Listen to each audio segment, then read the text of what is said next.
Shalom, selamat pagi Bapak, Ibu, dan Saudara terkasih. Pada pagi hari ini kita patut bersyukur kepada Tuhan karena Tuhan telah memperkenankan kita bersama untuk membangun ibadah pada pagi hari ini. Marilah kita bersama-sama mengawali ibadah pada pagi hari ini dengan kita memuji kidung jemaat nomor 84. Kita nyanyikan bait pertama dan yang ketiga.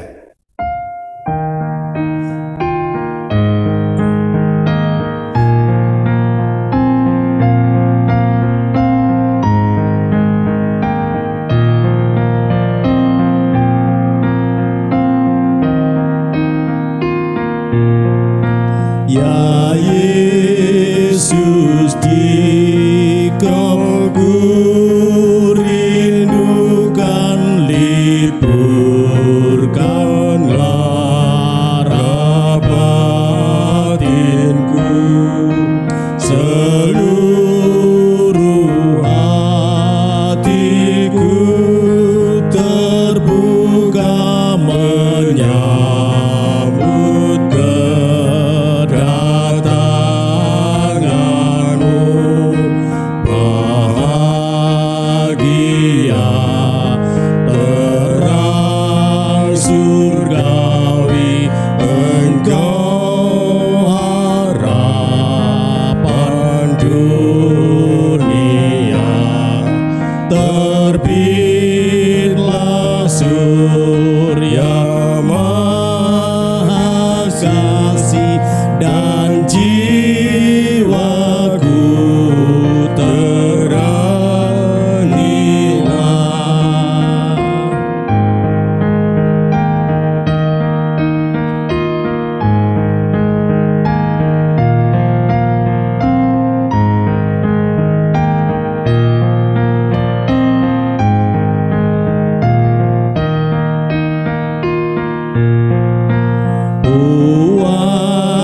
Puaskanlah ya Juru Selamat seluruh kerinduanku, dengan rendah, jernih dan taat hatiku siap bagimu. Hendak padamu ku abdikan perananku di dunia. Cemas dan duka Kau singkirkan, ya Yesus, mari masuklah. Para kekasih Tuhan, mari bersama kita meneduhkan hati, menenangkan jiwa, seraya bersama mengaku yang demikian, bahwa sumber pertolongan atas hidup kita adalah Tuhan yang menciptakan langit dan bumi, Tuhan yang setia merawat dan memelihara segenap ciptaannya. Damai sejahtera Tuhan Yesus menyertai umat yang menyembahnya di saat ini. Amin. Bahagian firman Tuhan yang menjadi nats pembimbing bagi kita di saat ini disiapkan dari Lukas pasal 1 ayat 37. Sebab bagi Allah tidak ada yang mustahil. Amin. Kita merespon dengan kidung jemaat 246 bait yang pertama.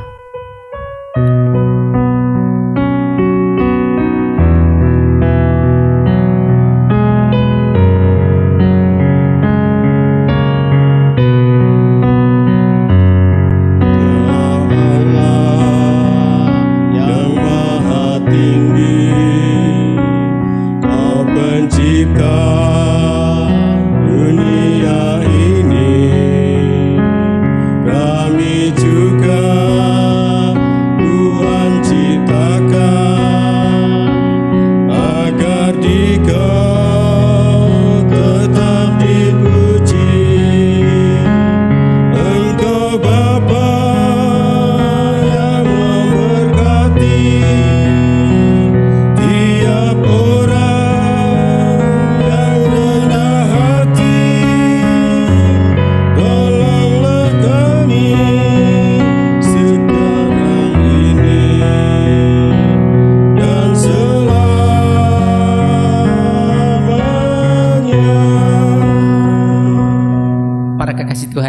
silakan duduk, merenungkan akan perjalanan kehidupan kita di sepanjang minggu yang kita akui sebagai minggu yang diberkati Tuhan. Apapun realitas kehidupan kita, Dia selalu ada bersama kita, menyertai kita, menaungi kita, dan penuh kasih atas hidup kita di berbagai peristiwa kehidupan. Tetapi juga kita menyadari akan kekurangan dan keterbatasan kita. Kadang kita melangkah menurut keinginan kata hati, melangkah menurut rencana-rencana manusiawi semata, membuat kita terkadang jauh dan tersesat dalam hidup ini. Itulah sebabnya mari saudara-saudaraku, di saat yang indah ini kita merendahkan hati kita di hadapan Tuhan. Kita memohon pengampunan.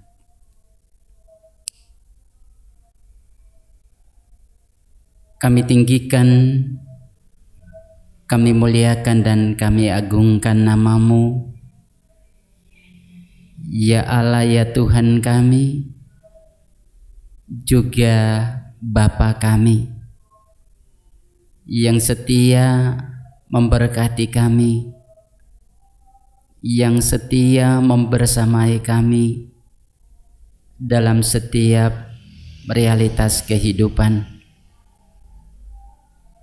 Terima kasih Tuhan untuk naungan-Mu yang tak henti-henti atas hidup kami, berkat-Mu yang tak putus-putus meliputi hidup kami. Namun Tuhan, kami juga menyadari akan kekurangan dan keterbatasan kami. Kami sadari dan akui bahwa semakin Tuhan mengasihi, semakin kami menjauh daripada-Mu. Mohon belas kasihan Tuhan. Kami berdosa terhadap Bapa dan kami berdosa terhadap sesama. Berkenan Bapa mengampuni kami dalam rahmat dan kasih yang telah Dikau nyatakan di dalam kematian dan kebangkitan Yesus. Terpujilah nama Tuhan kekal selamanya. Amin. Saudara-saudaraku yang dikasihi Tuhan, bersama kita percaya bahwa tak ada dosa yang tidak diampuni oleh Tuhan, sebesar apapun kesalahan dan pelanggaran kita.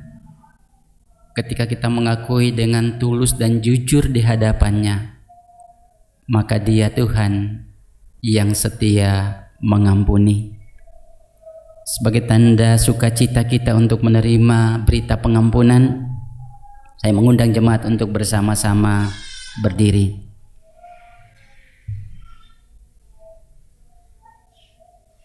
Bersama-sama kita akan mendengarkan firman Tuhan.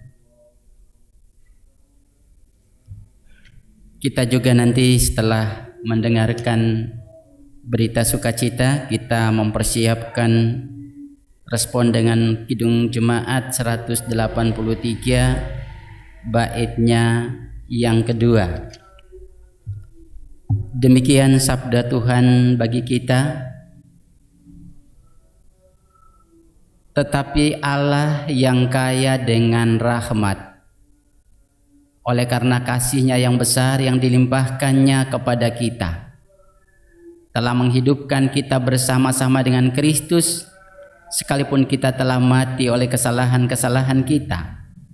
Oleh kasih karunia kamu diselamatkan. Amin.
Tuhan, disilakan duduk.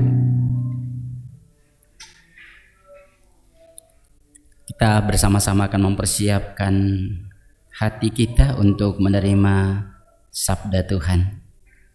Diawali doa dan pembacaan rekan anggota Majelis Jemaat.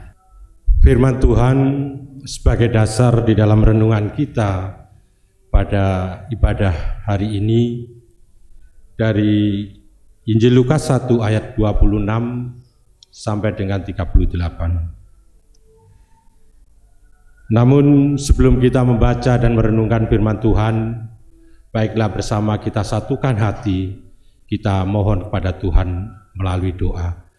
Mari kita tundukkan kepala, kita berdoa.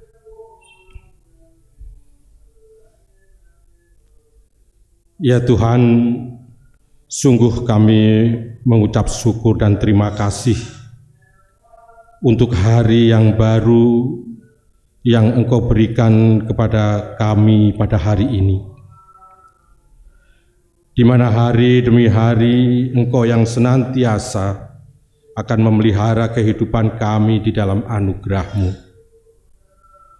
sehingga apabila saat ini kami dapat beribadah kepadamu, tentu itu juga adalah karena kasih setia dan rahmat-Mu di dalam diri kami.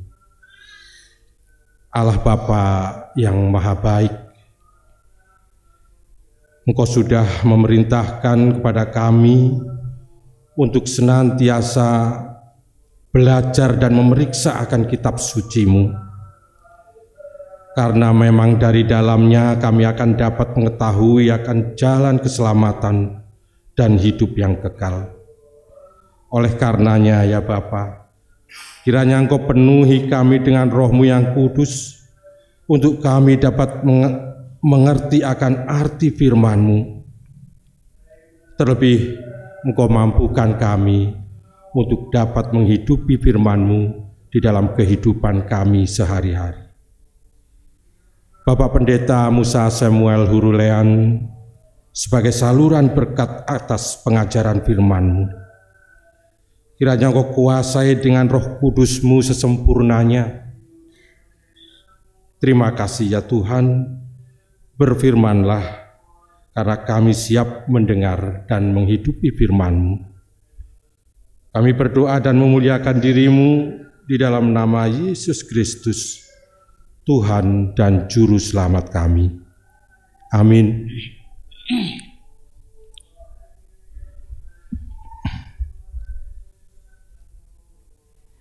Injil Lukas 1 ayat 26 sampai dengan 38, demikian sabda firman-Nya. Pemberitahuan tentang kelahiran Yesus. Dalam bulan yang ke-6, Allah menyuruh malaikat Gabriel pergi ke sebuah kota Galilea bernama Nazaret kepada seorang perawan yang bertunangan dengan seorang bernama Yusuf dari keluarga Daud. Nama perawan itu Maryam. Ketika malaikat masuk ke rumah Maria, ia berkata, "Salam, hai engkau yang dikaruniai, Tuhan menyertai engkau." Maria terkejut mendengar perkataan itu, lalu bertanya di dalam hatinya, "Apakah arti salam itu?" Kata malaikat itu kepadanya, "Jangan takut, hai Maria, sebab engkau beroleh kasih karunia di hadapan Allah. Sesungguhnya engkau akan mengandung dan akan melahirkan seorang anak laki-laki, dan hendaklah engkau namai dia Yesus. Ia akan menjadi besar dan akan disebut Anak Allah yang Maha Tinggi. Dan Tuhan Allah akan mengaruniakan kepadanya tahta Daud bapa leluhurnya. Dan ia akan menjadi raja atas kaum keturunan Yakub sampai selama-lamanya, dan kerajaannya tidak akan berkesudahan." Kata Maria kepada malaikat itu, "Bagaimana hal itu mungkin terjadi? karena aku belum bersuami." Jawab malaikat itu kepadanya, "Roh Kudus akan turun atasmu dan kuasa Allah yang Maha Tinggi akan menaungi engkau. Sebab itu anak yang akan kau lahirkan itu akan disebut kudus, anak Allah. Dan sesungguhnya Elisabet sanakmu itu pun, ia pun sedang mengandung seorang anak laki-laki pada hari tuanya, dan inilah bulan yang ke-6 bagi dia yang disebut mandul itu. Sebab bagi Allah tidak ada yang mustahil." Kata Maria, "Sesungguhnya aku ini adalah hamba Tuhan. Jadilah padaku menurut perkataanmu itu." Lalu malaikat itu meninggalkan dia. Amin. Begitulah sabda Tuhan yang disampaikan bagi kita semua. Kita yang berbahagia adalah kita yang mendengar dan memberikan hidup kita dituntun oleh firman Tuhan dari saat ke saat. Amin.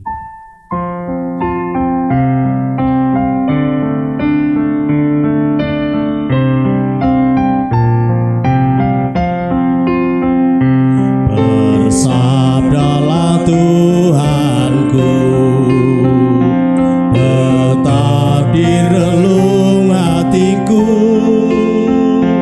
nyatakanlah maksudmu, memandu segenap langkahku.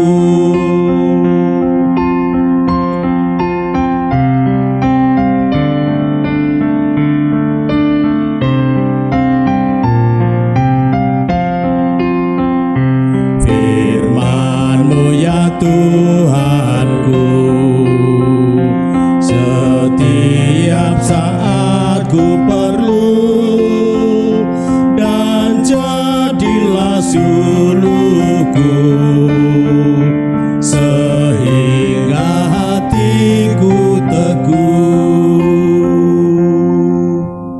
Inisiatif untuk memilih hidup dalam kebaikan. Inisiatif untuk memilih hidup dalam kebaikan yang menjadi tema perenungan kita di Minggu Advent keempat ini. Bapak Ibu saudara-saudara yang dikasihi Tuhan, ada seorang lelaki parubaya, dia berjanji untuk tidak lagi mengulangi perbuatan jahat yang pernah mengantar dia untuk merasakan deritanya hidup di dalam penjara.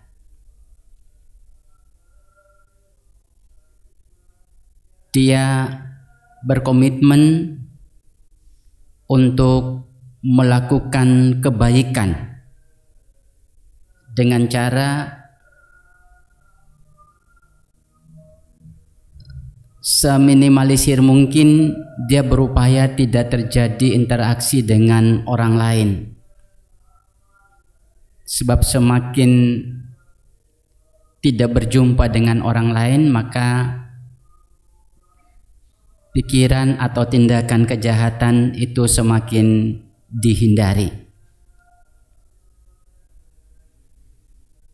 Di samping itu, dia juga berpikir bahwa rajin, tekun membaca firman Tuhan, tekun berdoa, bernyanyi dan memuliakan Tuhan adalah cara yang tepat agar hidupnya menjadi baik, hidupnya tenang, tentram, tanpa merasa terganggu dan diganggu, tanpa merasa terusik atau mengusik keberadaan orang lain. Suatu ketika lelaki tadi dalam perjalanan pulang dari tempat kerjanya, dia melihat bahwa seorang ibu sedang dirampok oleh dua orang pemuda. Kejadian itu terjadi persis di dekatnya. tetapi dia tidak punya inisiatif untuk menolong. Karena dia sudah berjanji dalam dirinya, dia tidak mau berurusan dengan dunia kejahatan. Pikirnya kalaupun dia menolong, pasti penuh dengan risiko. Bisa saja perampok itu kembali menyerangnya, sebab mereka menganggap dia telah menggagalkan rencana mereka. Bagi dia menjadi orang baik berarti tidak boleh berurusan dengan hal-hal yang jahat, juga termasuk jangan sampai dia ikut menghentikan sebuah peristiwa yang namanya kejahatan. Padahal saudaraku, menjadi baik bukan sekedar menghindari diri dari perbuatan jahat, tetapi juga bagaimana supaya kita punya kepekaan serta inisiatif untuk memerangi sebuah kejahatan demi sebuah kebaikan. Sekalipun langkah itu penuh dengan risiko. Saudara-saudaraku, bacaan yang kita sudah dengarkan tadi itu sebetulnya menunjukkan bahwa untuk kesekian kalinya Allah berinisiatif untuk melibatkan manusia di dalam mewujudkan karya penyelamatan atas manusia. Sejak awal Allah sudah melibatkan manusia sebagai mitranya. Allah memanggil Abraham, memanggil Ishak, memanggil Yakub, memanggil para hakim-hakim, memanggil para nabi, memanggil para raja, dan menjadikannya mitra kerja di dalam karya keselamatan yang direncanakan. Sampai akhirnya Mesias itu lahir di kandang Bethlehem. Tak terhitung sekian banyak manusia, laki-laki, perempuan, mereka yang berstatus sosial tinggi atau rendah, mereka yang terhormat atau yang terhina, semuanya dipakai Allah dalam kurun waktu tertentu sesuai rencananya. Yang kita baca tadi adalah gilirannya peran Maria. Unik dan mengagumkan. Karena Maria dipilih dari sekian banyak wanita. Kalau kita menghitung-hitung sekarang sudah sekitar 6-7 miliar di dunia. Kalau abad pertama itu belum sampai, mungkin sekitaran masuk 1 miliaran. Atau saya dan Bapak Ibu juga belum memastikan. Tapi yang jelas sekian banyak wanita, dialah yang dipercayakan Allah untuk melahirkan Sang Kristus, Sang Mesias yang dinanti-nantikan. Pilihan itu tidak didasarkan kepada apapun, alasan apapun, tapi semata karena kasih karunia Allah. Dan Maria sendiri, dia berasal dari kaum bangsawan, kaum keturunan Raja Daud, berdarah biru, ya kalau kita pahami dalam realitas sekarang, budaya sekarang. Namun sekalipun dia dari kaum bangsawan, tetapi dalam realitas kehidupan secara ekonomi, ya dia berasal dari keluarga yang biasa dan sederhana. Kekasih Tuhan, kalau kita menyimak perjumpaan Maria dengan malaikat Gabriel, dikatakan Maria itu terkejut. Ada 2 hal yang membuat dia terkejut. Yang pertama, saat dia menerima salam. Hai engkau yang dikaruniai atau engkau yang diberkati, Tuhan menyertaimu. Salam yang singkat tetapi penuh makna. Salam itu kemudian dilanjutkan dengan pemberitahuan tentang hal apa yang nanti dialami atau diperani oleh Maria. Malaikat menyampaikan bahwa dia mendapat kasih karunia dari Allah, akan melahirkan anak laki-laki yang disebut anak Allah yang maha tinggi, pewaris tahta kerajaan Daud. Dia akan menjadi raja bagi seluruh keturunan kaum Yakub. Kerajaannya tidak berkesudahan. Yang kedua, Maria terkejut antara takjub dan bingung. Dia bertanya, bagaimana hal itu mungkin terjadi karena aku belum bersuami? Belum bersuami kok sudah mengatakan tentang hamil dan melahirkan? Ya, pertanyaan yang sangat penting, teristimewa bagi wanita-wanita Israel di zaman itu yang sangat ketat. Jangankan hamil sebelum menikah, orang menikah yang tidak hamil pun itu aib. Orang mandul di kalangan orang Israel itu aib.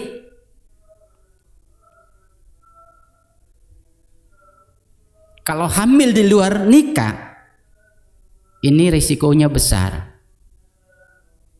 Ditolak oleh keluarga dan dicoret keberadaannya dari bangsa terpilih, bangsa Israel. Demikian juga dia sementara bingung terkait dengan perihal hamil dan melahirkan oleh karya Roh Kudus.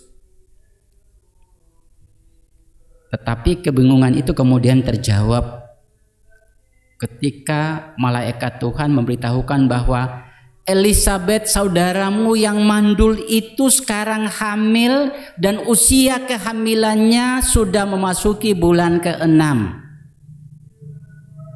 Wah, itu mungkin mau membuat hati dia kemudian tertegun mendengar itu. Artinya bahwa bagi Allah tidak ada yang mustahil.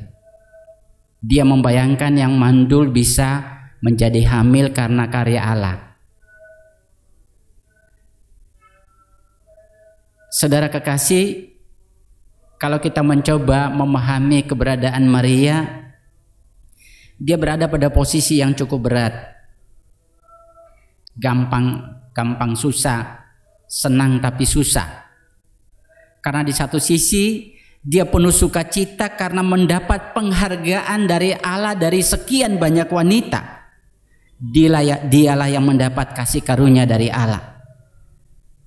Dia dipilih untuk melahirkan Sang Mesias yang sudah dinubuatkan beratus-ratus tahun sebelumnya dan sedang dinanti-nantikan oleh orang Israel, bahkan dunia.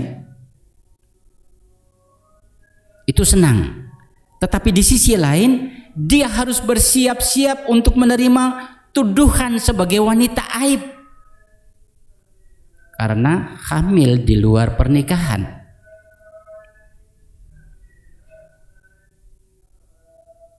Namun apa pilihannya Bapak Ibu? Dia memilih boten nopo-nopo. Saya dituduh aib, saya tidak peduli. Saya memilih ya untuk rencana Tuhan dalam kehidupan. Dia tidak diberi kesempatan oleh malaikat Tuhan untuk berpikir-pikir, merenungkan. Atau mungkin diberi kesempatan untuk menanyakan. Kalau mungkin malaikat datang malam ini, besok baru datang lagi supaya ada jawaban. Tidak. Dia langsung memiliki inisiatif bahwa memutuskan untuk mengatakan ya untuk rencana Tuhan di dalam kehidupan tanpa pertimbangan apapun. Para kekasih Tuhan, Maria memberikan sebuah keputusan yang tepat. bukan karena dia sudah melewati sebuah pertimbangan yang matang, tidak. Tetapi dia lebih menyediakan diri dengan tulus untuk menjadi alat di dalam tangan Allah demi terwujud rencana bagi dunia. Inisiatif untuk mengambil keputusan agar berserah pada rencana Tuhan saat kita berada pada situasi yang kritis dalam kehidupan, itu adalah pilihan yang terbaik. Sekalipun kadang-kadang pilihan menurut kehendak Allah itu memiliki risiko yang besar, risiko yang berat. Namun kalau mengingat perkataan malaikat tadi, sebab bagi Allah tidak ada yang mustahil. Penjenengan dan saya dalam memilih banyak hal, saat-saat tertentu kita selalu punya kesempatan untuk menentukan pilihan pada persoalan-persoalan yang sulit dalam hidup kita. Di dalam keluarga, di dalam dunia kerja, dalam dunia pergaulan, dalam dunia bersesama dengan sesama. Saat-saat tertentu kita ada dalam pilihan yang sulit. Tapi jika ada di dalam situasi itu, tentukanlah pilihan bahwa kita ada di pihak Allah, sekalipun pilihan itu penuh dengan risiko.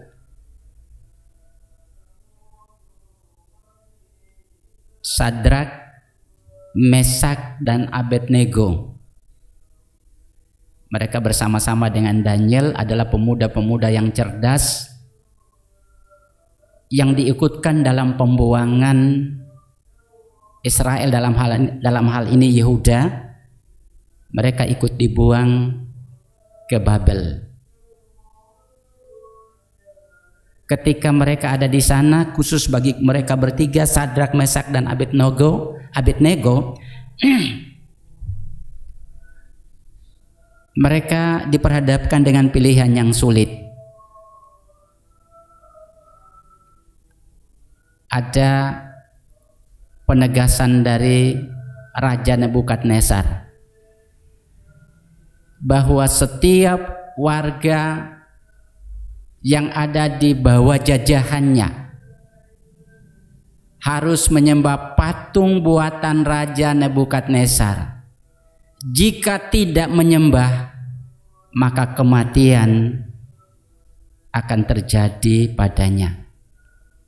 Bukan kematian biasa, tetapi dibuang ke dalam perapian yang menyala-nyala. Menyembah, selamat. Tidak menyembah, mati. Ini pilihan yang sulit bagi ketiga saudara ini. Mereka tidak punya kesempatan untuk menimbang-nimbang, merenungkan, berpikir atau bertanya-tanya. Tetapi kemudian mereka bertiga menjawab bahwa raja tidak akan bisa mempengaruhi mereka. Tetap mereka menyembah kepada Allah Israel. Putusan yang sangat tepat. Ketika mereka dibuang ke dalam perapian itu, pasti bayangannya mati. Tapi perkataan Allah tadi, sebab bagi Allah tidak ada yang mustahil. Mereka bertiga tadi justru berjalan dengan santai di dalam api. Bahkan raja melihat bahwa ada 4 orang di sana. 3 orang yang dimasukkan ke dalam api, yang kelihatan 4 orang. Sedikit pun badan mereka tidak terbakar. Dalam pikiran mereka pasti mati. Tapi Tuhan itu ajaib. Tuhan itu membuat yang mustahil menjadi tidak mustahil, tidak mustahil menjadi mustahil. Pikiran manusia mati, tapi justru bagi Tuhan tidak. Kadang-kadang pikiran manusia tidak mati, tapi sangat mungkin Tuhan membuat mati. Jadi pilihan kita itu. Pilihan mereka bertiga, pilihan Maria, itu pilihan-pilihan yang beresiko.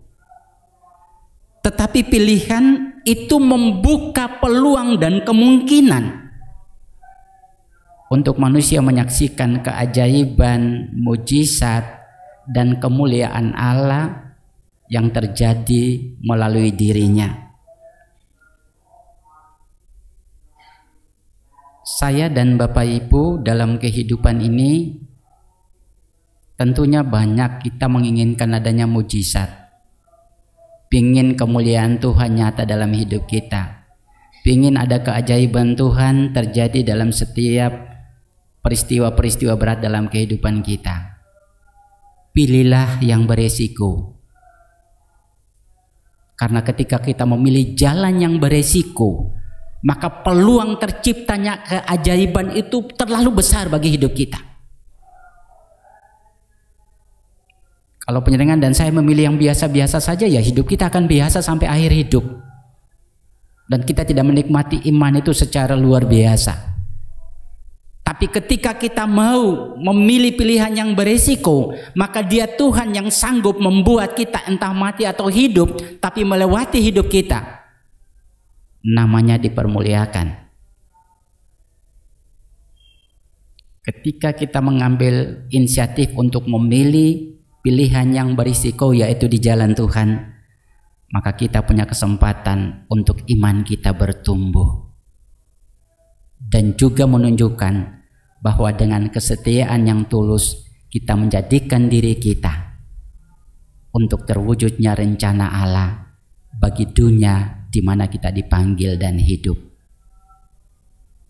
Tuhan menolong kita untuk bagaimana kita harus memilih. Tuhan tidak memaksa, tapi Dia selalu mengingatkan pilihan yang berisiko, karena Tuhan adalah kesempatan untuk kita berjumpa dengan mujizat, keajaiban, dan kemuliaan. Pilihan di mana iman kita akan semakin bertumbuh bagi kemuliaannya. Tuhan menolong. Amin.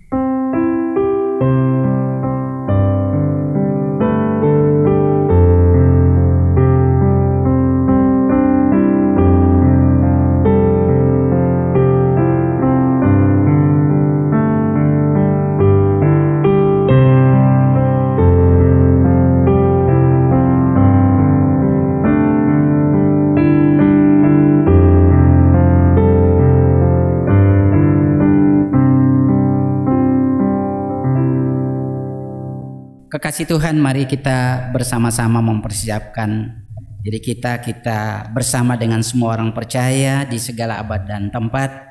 Kita akan mengakui atau memperbaharui pengakuan iman rasuli. Saya mengundang jemaat untuk bersama berdiri.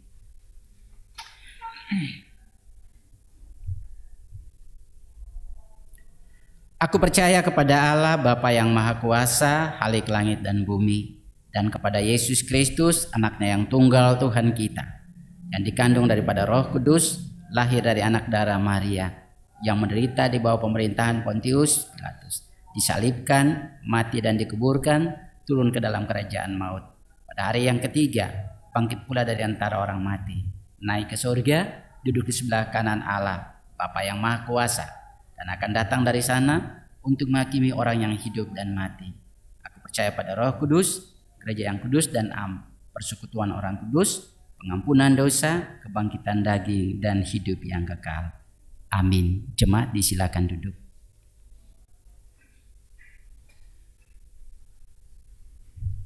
Saatnya bagi kita untuk mengungkapkan rasa syukur kita lewat persembahan yang dipandu rekan anggota majelis jemaat. Bapak, Ibu, dan saudara yang terkasih di dalam Tuhan, kita merasa bahwa Tuhan selalu menyertai kehidupan kita sampai pada detik ini.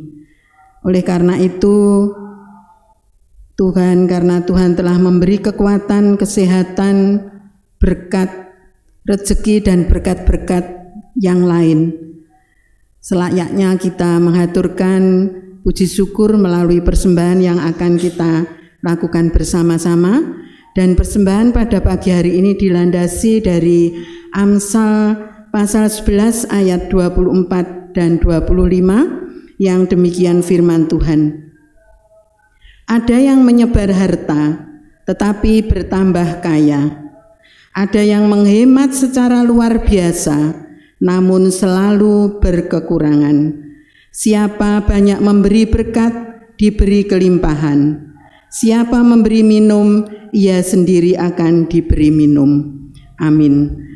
Persembahan akan diiringi dengan pujian Kidung Jemaat 393 ayat 1 sampai selesainya kita mempersembahkan.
Mari para kekasih Tuhan, kita bersatu dalam doa.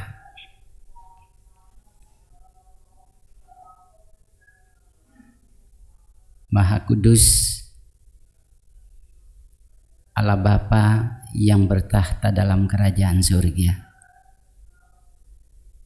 tapi juga Allah yang mengasihi kami dan berdiam bersama dengan keberadaan kami milik ciptaan Tuhan. Kami belajar bahwa ketika kami mengambil keputusan untuk berada di dalam rancangan dan kehendak-Mu adalah sebuah pilihan yang sulit dan penuh resiko. Tetapi itulah cara Tuhan menyatakan keajaiban, cara Tuhan menumbuhkan iman kami, sehingga menjadi anak-anak Tuhan yang semakin kokoh dan teguh, memiliki iman untuk menjawab berbagai tantangan-tantangan kehidupan. Kuatkan kami, sekalipun kadang kami ragu, sekalipun kadang kami menghindari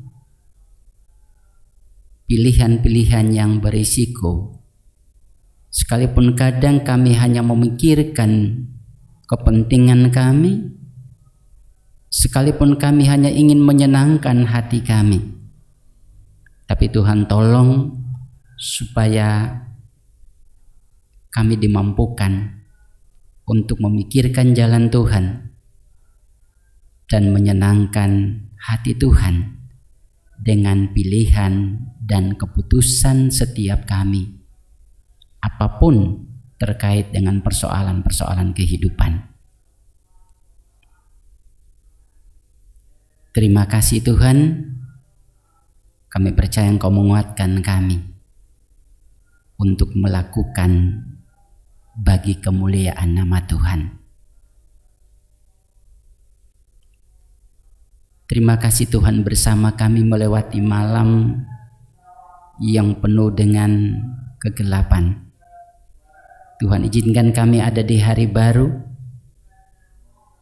Bahkan Tuhan memanggil kami untuk bersekutu bersama, memuliakan Tuhan. Terima kasih Bapa, semuanya karena kemurahan Tuhan. Biarlah segala upaya penyembahan kami di saat ini, dengan pujian, dengan doa,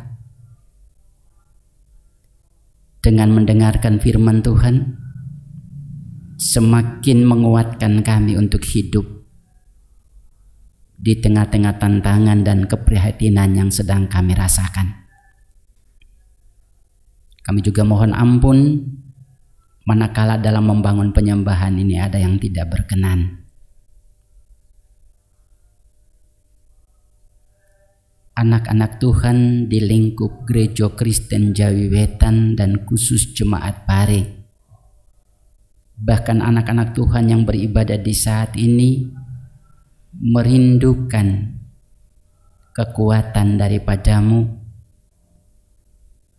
untuk membuat pilihan-pilihan, keputusan-keputusan yang terbaik menurut rencana Tuhan di setiap perjalanan hidup kami. Sebab begitu banyak persoalan-persoalan yang ada dan selalu ada dengan kami,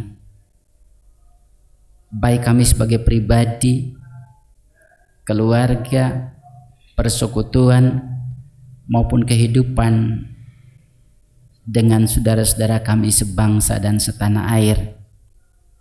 Selalu ada pergumulan, selalu ada peristiwa-peristiwa kehidupan, selalu ada hal-hal yang menuntut kami untuk mengambil langkah dan sikap. Tuhan mampukan kami supaya kami tidak takut. Kami dengan penuh keberanian selalu menjunjung tinggi apa yang menjadi panggilan Tuhan dalam hidup kami, sehingga kami mampu mengatasi berbagai-bagai kendala pergumulan dalam hidup ini dengan tetap berada di pihak dan jalan Tuhan.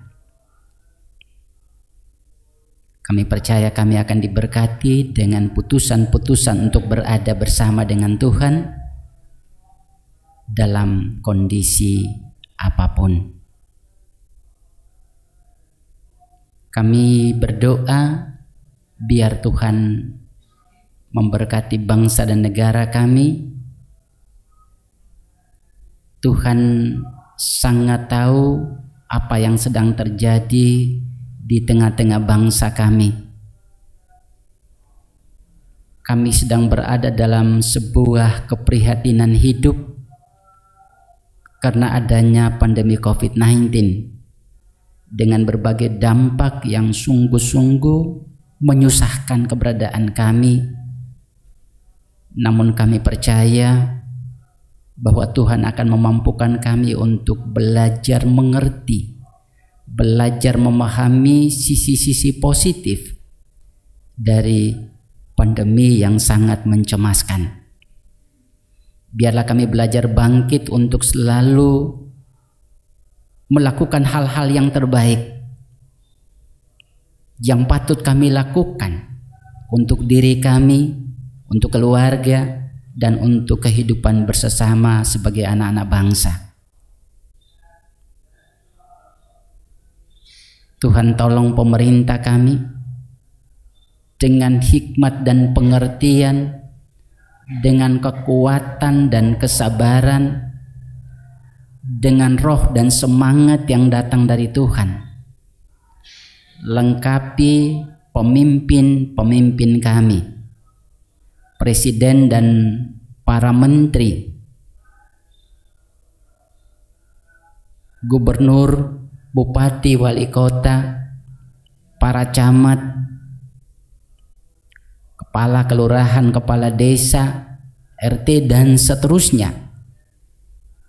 Tuhan menolong dengan kekuatan Tuhan, supaya biarlah kami bersama-sama saling menopang dengan kami sebagai warga masyarakat bisa menghadapi dan mengatasi pandemi yang cukup menyiksa keberadaan kami dalam kebersamaan.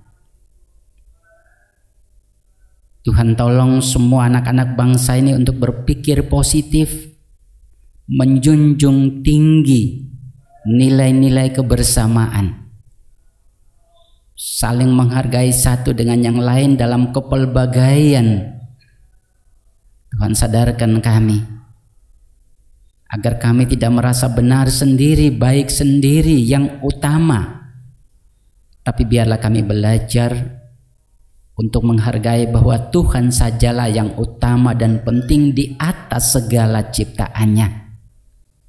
Kami semua hanya belajar untuk menjadi yang terbaik. Biarlah dengan pemahaman itu kami bersama-sama hidup dengan baik, rukun, dan kami juga menjadi kekuatan besar untuk menopang pemerintah di dalam bersama berjuang membawa Indonesia ini menuju kepada kehidupan yang lebih baik. Terima kasih Bapa di surga. Kami menghaturkan persembahan dalam kekurangan dan keterbatasan. Tuhan, ingatkan kami juga untuk persembahan hati kami, jiwa kami, raga kami sebagai persembahan yang hidup. Juga kami persembahkan sehingga kami mampu menjadi pribadi-pribadi yang taat, pribadi-pribadi yang melalui hidup dan panggilan kami, nama Tuhan dipermuliakan. Biarlah persembahan yang sudah kami haturkan ini boleh menjadi sarana bagi kemuliaan nama Tuhan. Tuhan memberkati semua kesiapan hati kami sebagai gereja dan khusus kami warga Jemaat Pari. Sekalipun dalam situasi ini, biarlah hati kami penuh semangat untuk menyongsong kedatangan Kristus dalam hal perayaan Natal di hati kami, dalam keluarga kami, dalam sel-sel pelayanan kami. Biarlah kami menciptakan kehadiran Natal sebagai sesuatu peristiwa yang ikut membahagiakan hidup kami di masa-masa yang sulit. Kalaupun kami rupakan peristiwa Natal itu dalam beragam-ragam kegiatan yang kami lakukan baik di kelompok maupun jemaat, biarlah kami boleh merasakan bahwa Tuhan hadir dalam kegiatan-kegiatan kami, dan semakin kami menghayati tentang makna kelahiran Tuhan dalam hidup di dalam karya-karya nyata kami.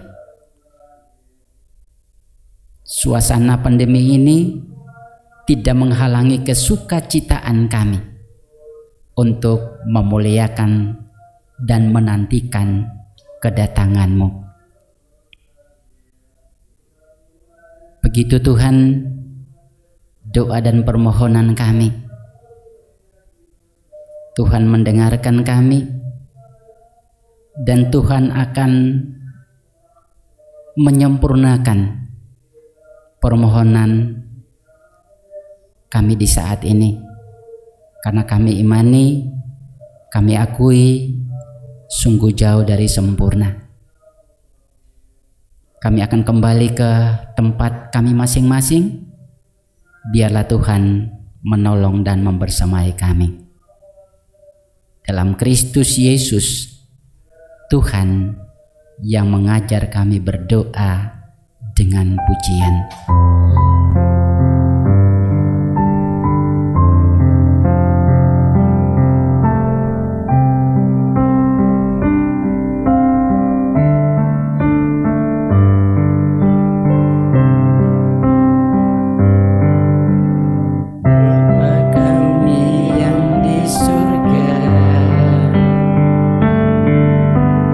Dikuduskanlah namamu.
Bapak Ibu para kekasih Tuhan, sebelum kita melanjutkan ibadah ini, diberi kesempatan kepada mahasiswa teologi yang praktek di jemaat kita selama nanti 17 Desember sampai dengan 5 Februari.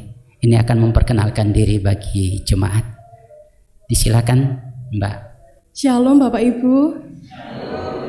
Ngapunten, apakah suara saya terdengar sampai belakang? Oke. Saya mengucap syukur kepada Tuhan karena berkat Tuhan pada pagi hari ini saya diperkenankan untuk hadir bersama Bapak Ibu mengikuti ibadah minggu pada hari ini.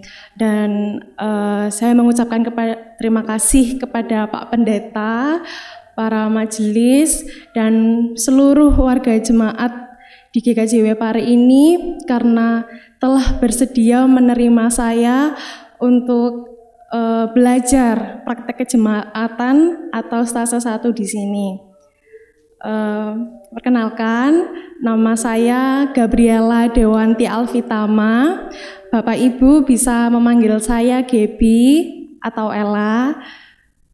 Saya mahasiswi semester 5 di UKDW Yogyakarta, dan harapannya dengan saya belajar di sini, ilmu yang saya dapatkan ketika saya sekolah dan praktek di sini semakin memperlengkapi diri saya dan pelayanan saya untuk kedepannya. Dan saya juga berharap kehadiran saya di sini dapat melengkapi pelayanan dan harapan Bapak Ibu selama saya berpelayanan di sini. Dan hal yang perlu saya sampaikan dalam kaitannya stase 1 ini, saya hanya mengikuti pelayanan-pelayanan di gereja, misalnya rapat atau mungkin mengikuti ibadah patuen, melayani ibadah patuen dan ibadah pelayanan kategori lainnya. Dan saya masih belum diperkenankan untuk berkhotbah di mimbar Bapak Ibu. Dan kalau misalnya di lain hari atau mungkin beberapa hari setelah kedatangan saya di sini ada ucapan saya atau tindakan saya yang kurang berkenan di mata dan hati Bapak Ibu, saya selalu terbuka untuk dikritik Bapak Ibu, dan saya selalu siap untuk diingatkan oleh Bapak Ibu karena saya menyadari bahwa diri saya juga masih harus banyak belajar. Dan semoga dengan bantuan Bapak Ibu dan juga Pak Pendeta dan seluruh majelis jemaat, saya dijadikan lebih baik lagi dan semakin diperlengkapi. Begitu, demikian yang bisa saya sampaikan kepada Bapak Ibu. Apabila ada salah kata dan tindakan saya, mohon dimaafkan. Terima kasih. Baik, terima kasih Mbak. Bapak Ibu, saudara-saudara kekasih, itulah perkenalan. Semoga nanti kita semua memberikan dukungan ketika dia meminta dukungan atau dimanapun, kita terus memberikan support untuk kelak bisa menjadi hamba Tuhan di tengah-tengah Gereja Kristen Jawi Wetan secara khusus dan bagi gerejanya secara umum. Saya mengundang Bapak Ibu untuk bersama-sama berdiri. Saudaraku, memutuskan untuk memilih di jalan Tuhan pasti dihadapkan dengan berbagai konsekuensi yang berat. Namun demikian, iman kita akan kian bertumbuh tatkala berani berada di pihak atau jalan Tuhan. Karena apapun menimpa kita, dengan kuasanya Tuhan selalu menjaga. Kita ungkapkan pengakuan ini dengan pujian Kidung Jemaat 438 bait yang pertama dan ketiga.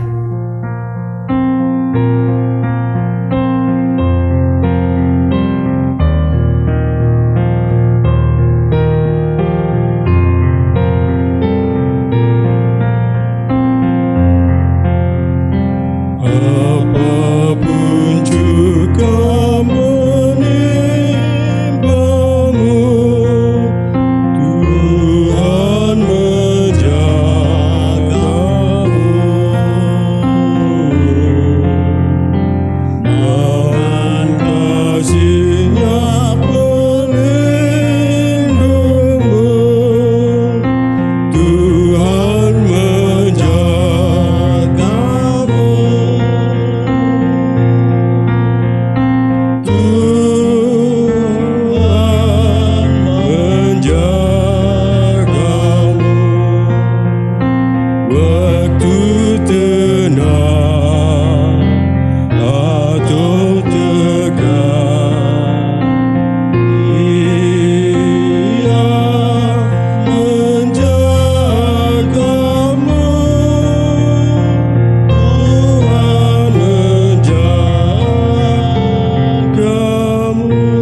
arahkan hati, pikiran, dan hidup saudara kepada Tuhan, dan terimalah berkat Tuhan.